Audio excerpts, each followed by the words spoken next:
The Buck Sexton Podcast. Freedom is our fight this year. You have a Democrat Party that increasingly just bears its authoritarian fangs without any sense whatsoever of fair play and good faith toward the other side, because they haven't had it for years, because defeating Trump in their minds justified absolutely anything. The Buck Sexton Podcast. Get it for free daily on the iHeartRadio app, Apple Podcasts, or wherever you find your podcasts.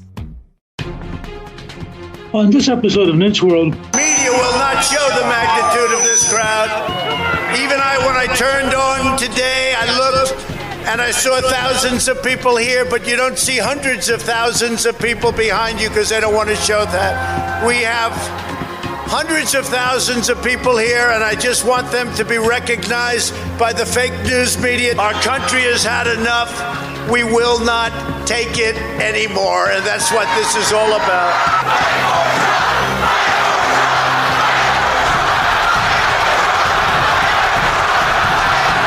We're gathered together in the heart of our nation's capital for one very, very basic and simple reason: to save our democracy.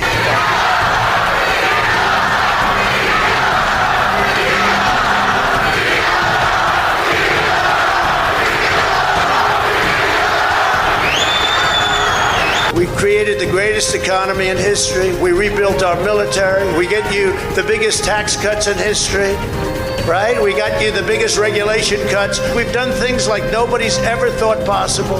And that's part of the reason that many people don't like us. So let's walk down Pennsylvania Avenue. I want to thank you all. God bless you, and God bless America. Thank you all for being here. This is incredible. Hi, this is Newt. Due to the virus, I'm recording from home, so you may notice a difference in audio quality.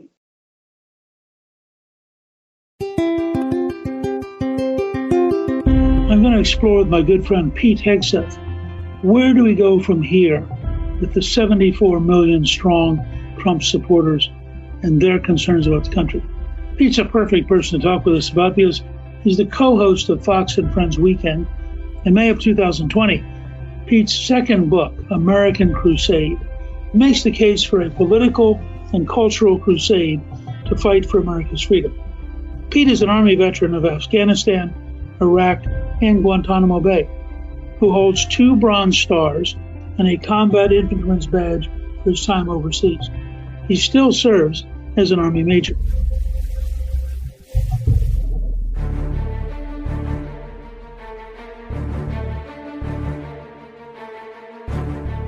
We're going to talk about the fact that we have to move forward, that the crusade has to continue.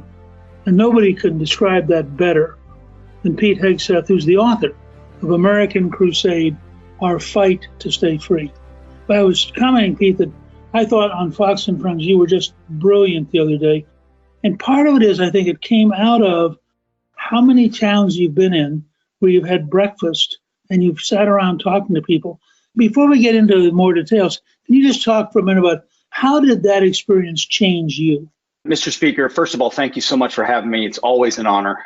Anytime someone like you sees a segment and appreciates it, it means the world. So thank you. You know, I think my entire perspective, this whole thing is shaped by precisely what you said. I say this without hyperbole. I feel like I've spent as much time as anybody, if not more than anybody in the media, actually spending quality time with Trump supporters. And thankfully, with Fox and Friends, I've traveled across the country, and, you know, we do segments on camera, and we do 2 or 3 of them over the course of 3 hours.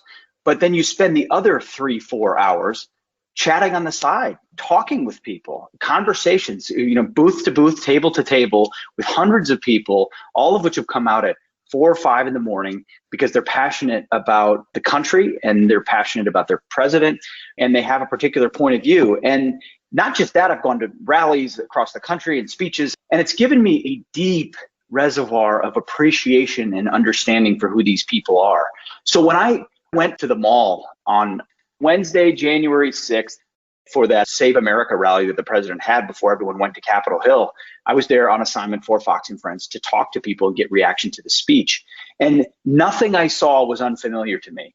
The only thing that was different was the size. The size of it And I know, there's much has been made about crowd sizes and this and that.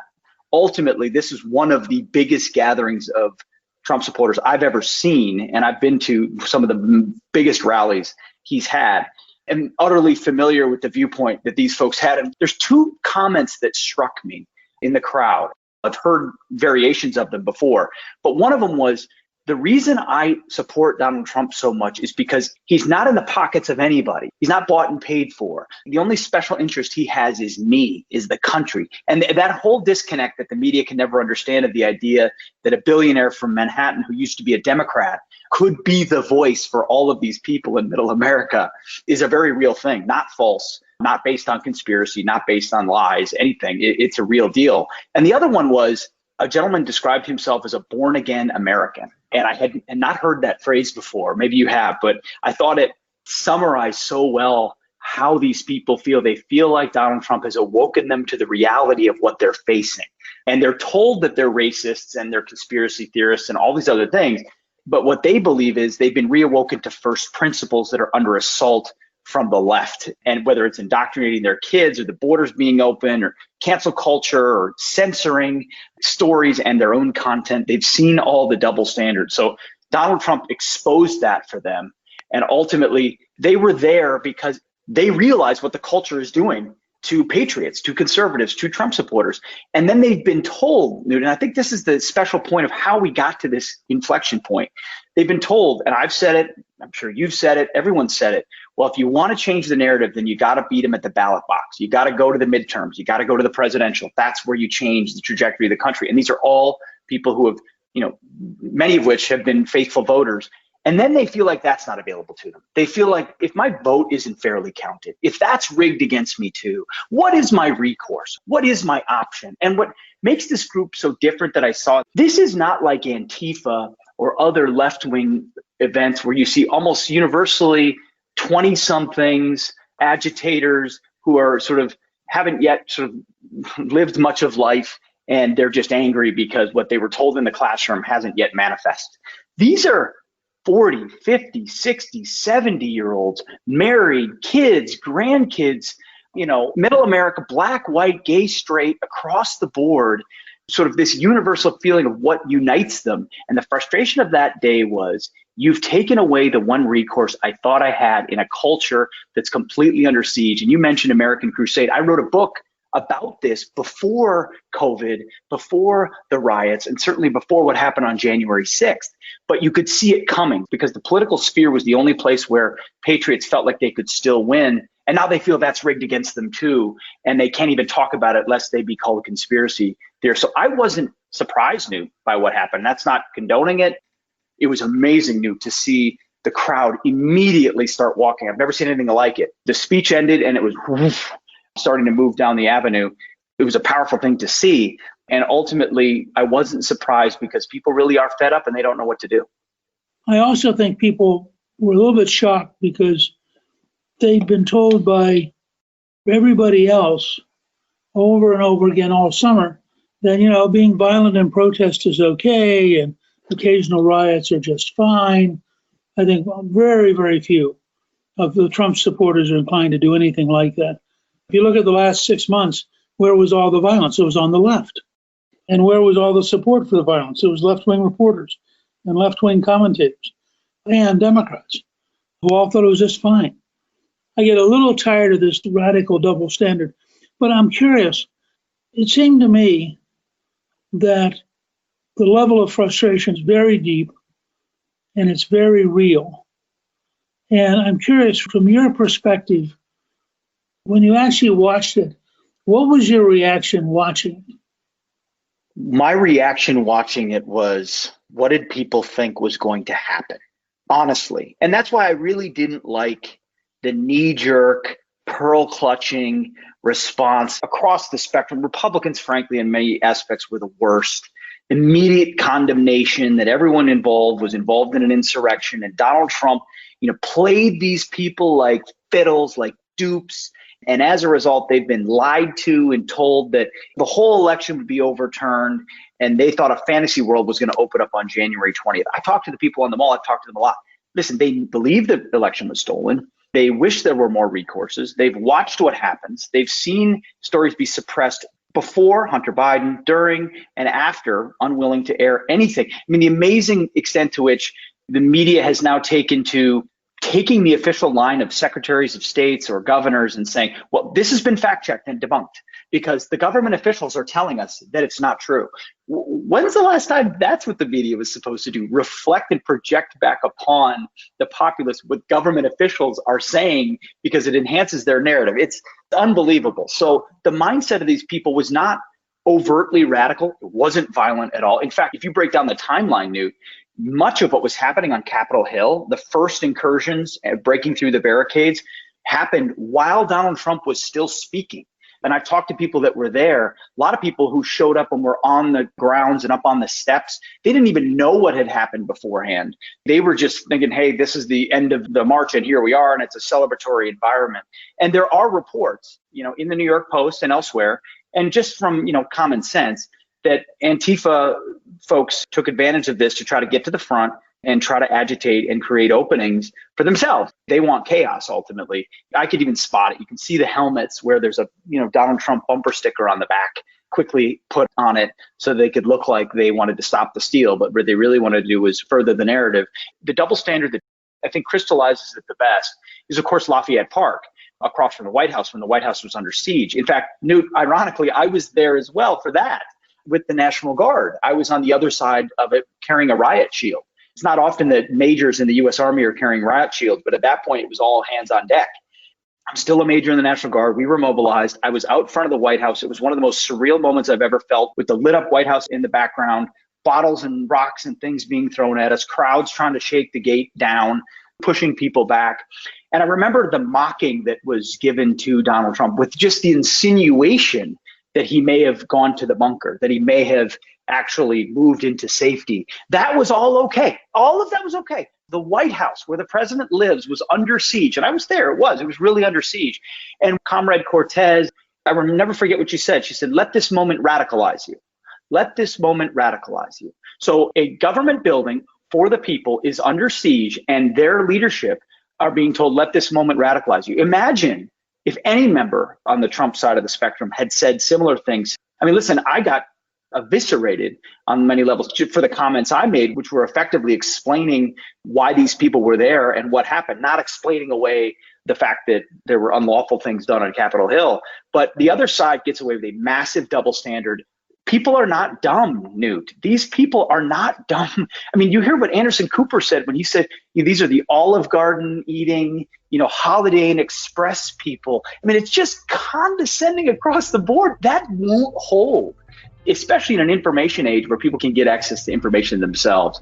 A lot of people said, hopefully this is a rock bottom where we come up from it. I don't think the left can learn. And I think with the suppression of Donald Trump's Facebook and Instagram, shutting them down completely, they're going to go into hyperdrive, only making the problem worse.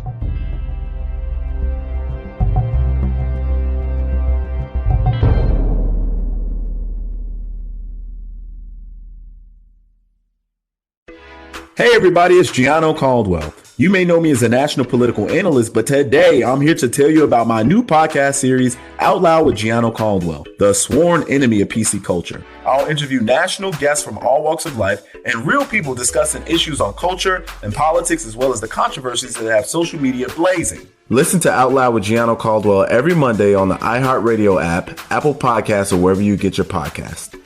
What does COVID-19 have to do with losing your home? A lot. The FBI reported that since the virus struck, cybercrime is up 75%. It gets worse. The legal title to all our homes are online now. The crime is called home title theft, and it's everywhere. Cyber criminals find the title to your home online, forge your signature on a quitclaim deed, and refile as the new owner of your home. You're off title. They destroy you by taking out loans against your home, steal the cash, and stick you with the payments. You may not know until you get late payment or a foreclosure notice. Home Title Lock protects your home's legal title. Home Title Lock puts a virtual barrier around your home's title. The instant they detect tampering, they shut it down. Go to HomeTitleLock.com and register your address to see if you're already a victim. Then use code RADIO for 30 free days of protection. That's code RADIO at HomeTitleLock.com. At Qualcomm, we believe in staying connected, and you can see us wherever 5G is helping transform telemedicine, supporting remote education, and powering mobile PCs. The invention age is here. Learn more at qualcomm.com/inventionage.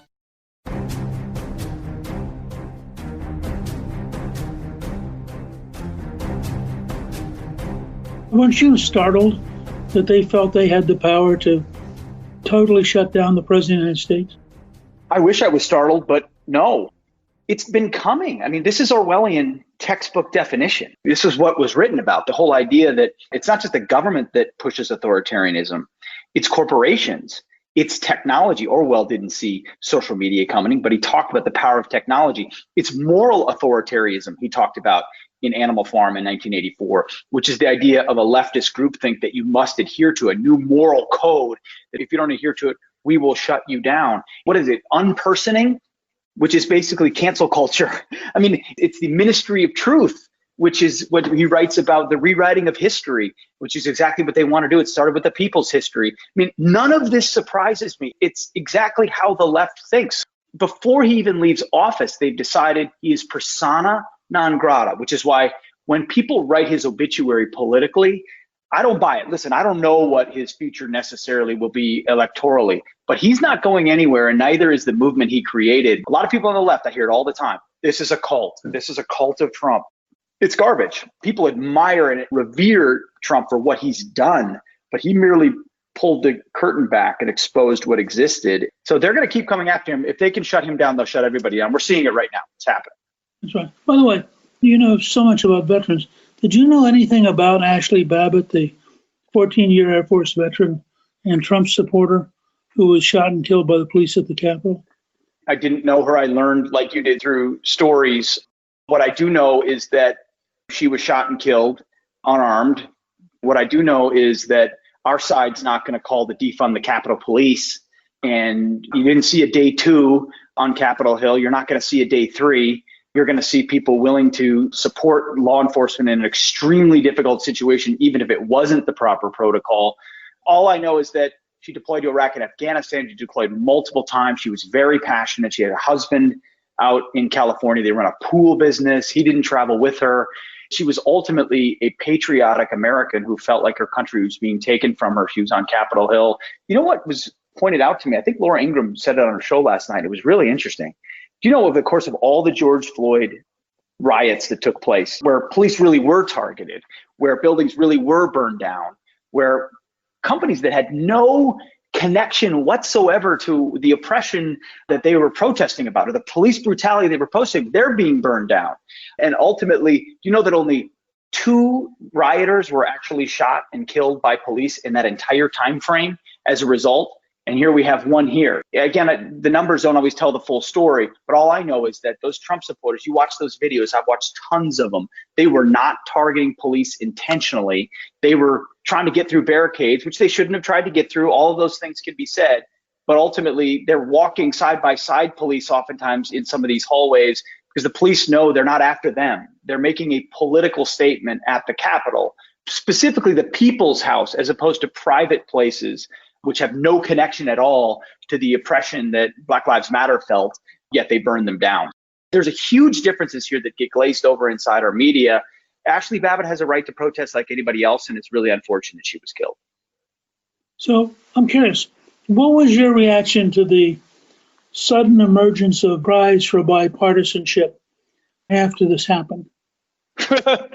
Never miss an opportunity to exploit Republican vulnerability to immediately cave to be liked by the 95% of our media, which lives to hate Republicans and Trump supporters. Listen, it's what happens every time. We saw it after the Billy Bush tape. We saw it after Charlottesville. We saw it after really difficult moments where the easiest thing to do is to give in to the immediate narrative, which is that Donald Trump is evil and everyone is racist and the 25th Amendment must be invoked. And the people who aren't properly fortified immediately fall for it. And you see it with the way people reacted to this. And I think it's really, really unfortunate that so many Republicans have still yet to learn. You don't have to like everything that happened. You don't have to like every way in which Donald Trump has handled recounts and, everything that's happened since November 3rd. You don't have to agree with his approach on everything to not then cave on every aspect that all 4 years of his are a disaster because of one march on Capitol Hill, which is effectively what a lot of these Republicans who are caving are giving to the left. You've given away all the gains and you haven't learned how to fight at all. And you don't have to make it about defending every aspect of Donald Trump. Haven't you been awoken to the system that is so rigged against us? Yet here you are immediately caving to it. Why? So that you can be liked by the Washington Post, or you can be not banned by Twitter for the next 2 months until you commit the next sin. And then you're effectively canceled too. There's just so little internalizing of this. If I may take the prerogative, Mr. Speaker, I'm more interested in your answer to that. I mean, what do you make of the response? Well, I think you caught a lot of it perfectly. I've always been struck by a couple of things. One is that partly, I think, because the news media is so overwhelmingly Democrat and so hostile, and the permanent bureaucracy is so heavily Democratic, probably in the 97, 98% range. I would argue from the bureaucracies I've looked at, they're actually more left than the news media. So what happens to a lot of the Republicans is they're surrounded by all these sort of pleasant people who are just left-wing cuckoos. And they want to be nice to them, and they want to be able to go and have a nice lunch. And so gradually they decide that the things the left-wing cuckoos say make sense, because after all, otherwise you'd be in fights all the time. I would say that at any given moment, somewhere between 20 and 50%, it varies, it goes up and down, but somewhere between 20 and 50% of the Republican Party is eager to sell out. Just pat them on the head, tell them you'll invite them to your next party. But this proves that they're a wise, mature statesman. You always know in the current system, if somebody's being described as wise and mature, they've almost certainly sold out to the left. But that's been my whole career. I first got started in 1958. I came up through Nixon losing to Kennedy in 60, then Goldwater being annihilated, carrying only 5 states in 64, Reagan emerging that year. Well, again, the magic of the American system. Barry Goldwater is going down to defeat, carrying only 5 states. But in October of that year, he gives Reagan time to make a nationwide television address called A Time for Choosing. Reagan comes out of that as probably the most attractive conservative in the country. 2 years later, wins the governorship, and we're off to the races. I also have a deep disadvantage, Pete. You're probably more rational than I am. I think these people are crazy. Start with, why would Schumer and Pelosi, what would possibly motivate them to talk about the 25th Amendment and impeachment on a guy who got 74 million votes, who has already said he's leaving in 13 days? I mean, that is a level of maniacal hatred that is just deranged. Why were the Democrats in the House, and I'm going to spend a lot of my time on this because I think it is so literally insane and such a threat to our civilization. Why would the Democrats in the House adopt a new set of rules which abolishes father, mother, uncle, brother, sister, etc., 29 words that are standard English words, are now eliminated by the House Democrats? I mean, this is worthy of the French Revolution or the Russian or Chinese Revolution. But in America, it's insane. And she's going to get a ton of her people beaten in 2022 because they voted for this stuff. I mean, how do you go home to a normal district and say, yeah, I really think we shouldn't say the word mother anymore? Somebody said to me, so what do we call Mother Teresa at this point? But this is who these people are. And because they are so far out of touch with reality, I don't think they have any sense of what they're doing. And because the news media is so overwhelmingly them, they're constantly reinforced in being crazy.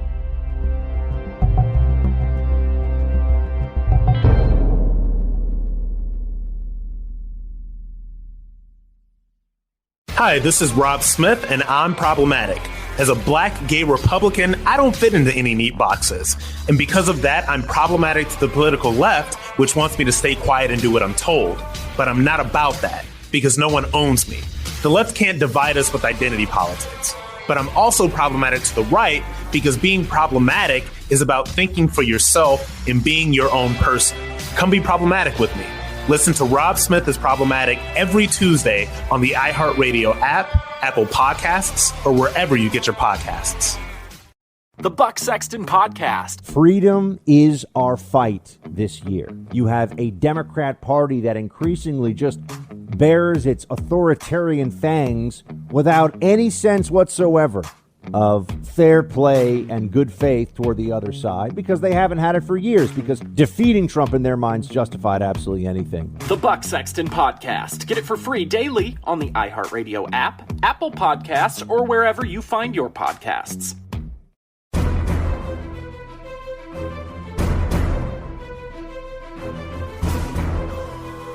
Because you do know, probably as well as anybody in America, you know the rhythm and the heart of an amazing number of Trump supporters. When they say to you, look, we got more votes than any president in history except Biden. So Trump got over 74 million votes. The whole thing is a total mess. We don't trust the courts. We don't trust the Congress. We know the news media is our mortal enemy. What should they do? What do you tell people when they look at you and say, Pete, what should we do now? Boy, that is the question of the moment. You're entirely correct. One more comment. The irony on Nancy Pelosi is the day she passed that, her Twitter feed said she's a mother and a grandmother. They don't know what to do. That, I think, is the difficulty of this moment. This is why I think you got January 6th. When I wrote American Crusade, the concept was every single aspect of our culture, the schoolroom, the newsroom, tech, bureaucracy, corporations, the military, it's all controlled effectively by the politically correct woke left, which is driving further left, because I know you've heard of John O'Sullivan's first law, all organizations that are not actually right wing will over time become left wing. We're seeing the manifestation of that, the indoctrination of that, the inculcation of that. How can people go back to their districts and win without father and mother?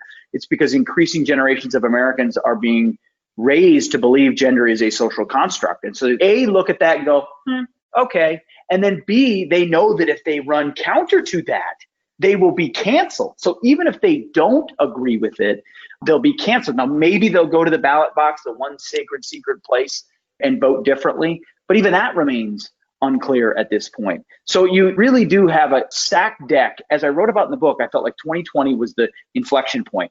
If we win, we've got a chance. If we lose, it's the beginning of, I don't want to say the beginning of the end, but without being pessimistic, it's an indication that we can't even win at the ballot box anymore. And I didn't anticipate the rigging and the extra constitutional way they would do mail-in balloting and signature check, and all of the guardrails that came off.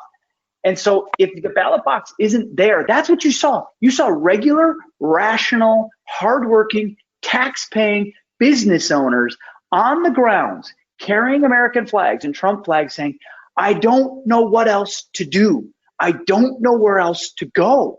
I don't feel like there's another politician out there that is willing to go all the way to the mat, to stare the media to the face and call them the enemy of the state, to try to take on the deep state and the bureaucracy, to take on feckless leadership within your own party, to call the left exactly what they deserve to be called, to take on 1619 and not be afraid to call a 1776 commission.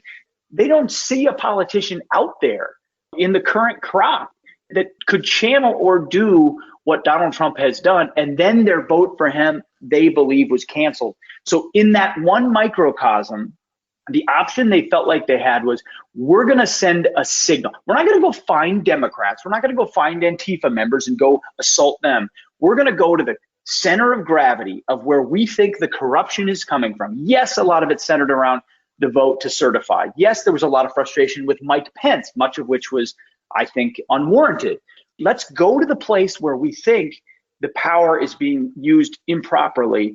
And, a lot of people never thought they would get into the Capitol. There were agitators who did, and then it went from there. I've talked to a lot of people that were on those Capitol steps, and they said the amount of love and patriotism and gratitude and appreciation for the fact that they could share their voice, they could be heard. Just this one time they could be heard. So I think oftentimes people want to be heard, which Donald Trump has done. He's listened to them and actually delivered for them. And right now there isn't a clear sense of what the next step is. No one wants, a revolution with bullets. That's not what people are talking about. What do I like? I like Convention of States, Article 5. I like the idea of state legislatures taking the power back, which they have the constitutional ability to do. There's a movement afoot. You got to get 36 states. I think there are 22, 21. I'd love to see that build, but I think there's ultimately going to be a growing reaction to the Democratic overreach, to the tech overreach. They're going to overreach even more, and you're going to see, I think, a populist swell of Americans. I still believe unified behind President Trump. There'll be challengers who are going to attempt to poke holes in him, but his armor amongst his base is really strong. So if he had 90% of the Republican Party before Tuesday, he's still got 75 or 80. So all the TV outrage, all the members of Congress outrage who are trying to throw the president under the bus remains disconnected from average Trump supporters who don't feel that way, who look at what happened on the Capitol and they go, you know what? They had it coming. You know what? Enough was enough.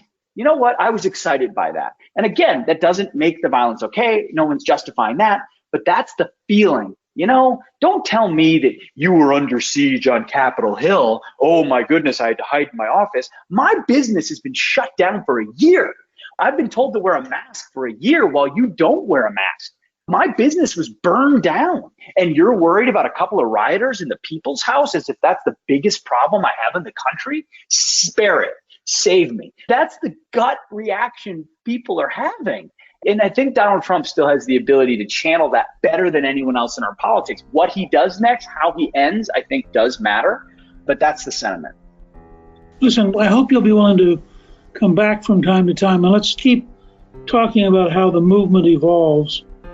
I think the left will make itself very vulnerable, and I think these kind of conversations can be really useful to a lot of people.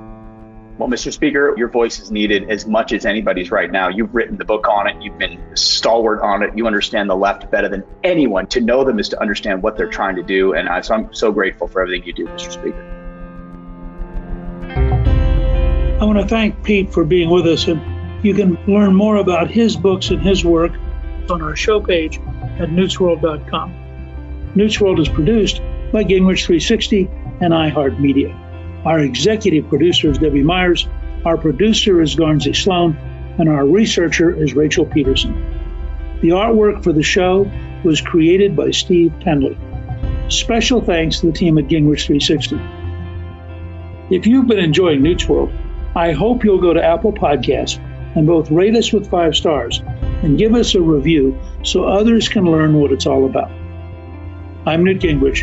This is Newt's World.